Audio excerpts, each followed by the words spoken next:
Hey guys, let's get more news about Lakers, but first, don't forget to subscribe and leave your like.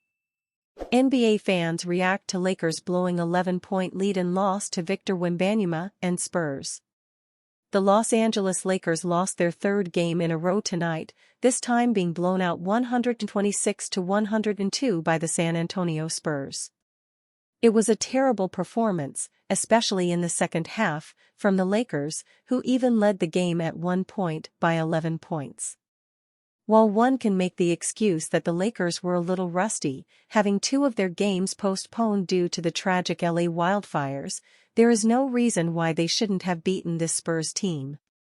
Anthony Davis, despite the loss, had a strong performance, putting up 30 points, 12 to 18 FG, 13 rebounds, 2 assists, 2 steals, and 2 blocks. LeBron James put up yet another timeless performance with 18 points, 7 to 11 FG, 5 rebounds, 8 assists, 1 steal, and 1 block.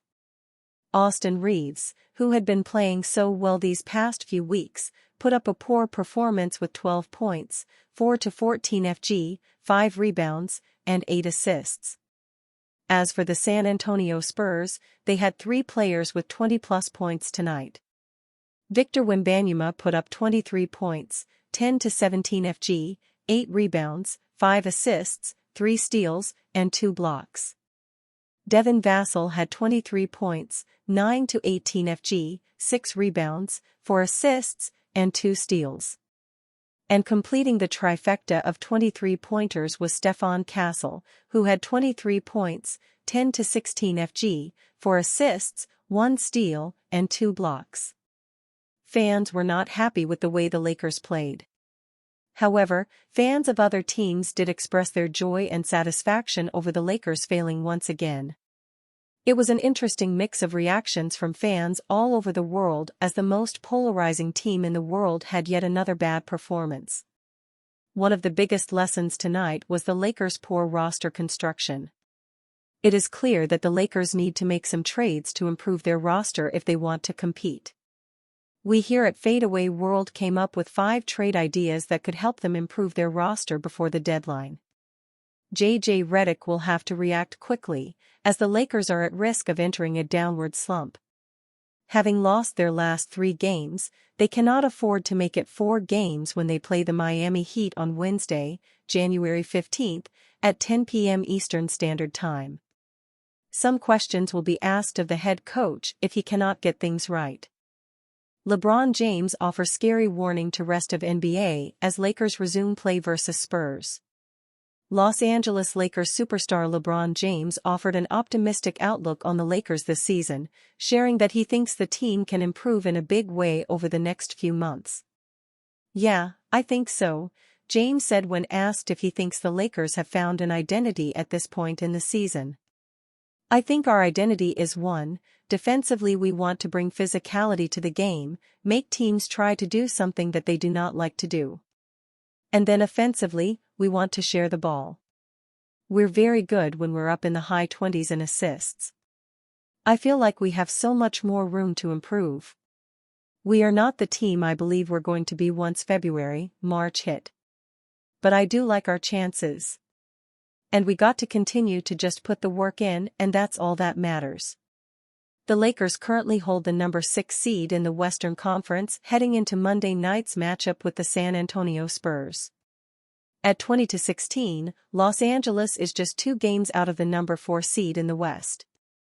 Earlier this season, the Lakers made a major trade to alter their rotation, moving guard D'Angelo Russell in a deal with the Brooklyn Nets.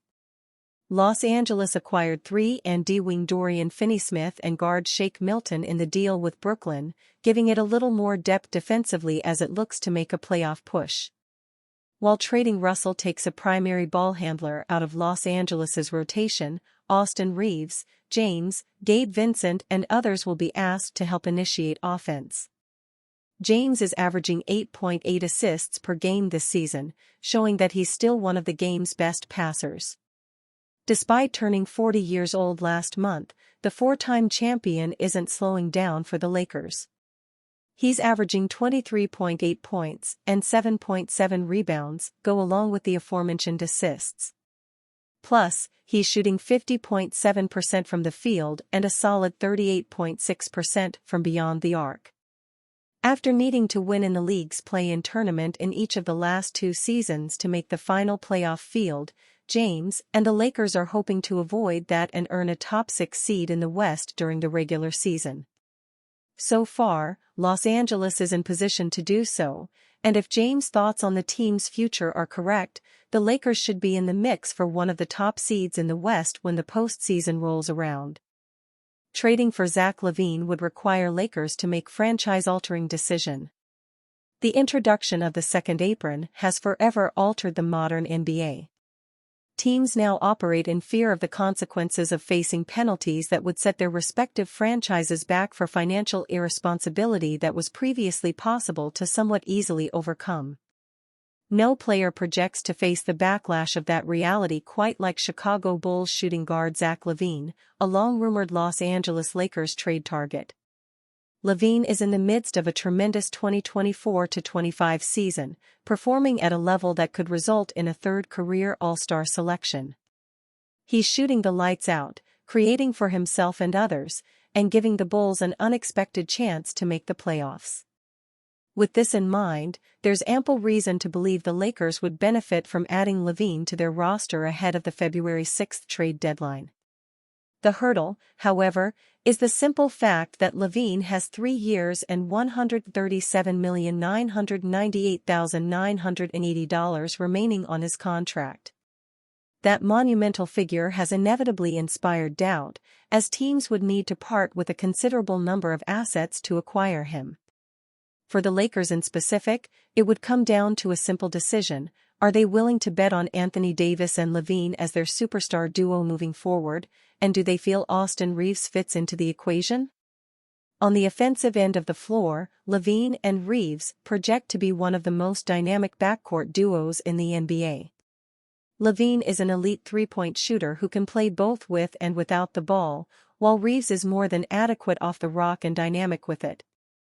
From that perspective, the Lakers have every reason to believe they could build something promising with Davis dominating the interior and Lavine and Reaves working the perimeter. The downside, however, is the reason Rob Pelinka would likely need to choose between Lavine and Reaves: defensive inconsistency. To put it simply, neither player is known for providing positive results on that end of the floor. As such, a trade for Lavine would result in Los Angeles having 2 high-level offensive players in the backcourt who would simultaneously hemorrhage points on defense. Even with the defensive issues, Lavine's production in 2024-25 admittedly calls for intrigue.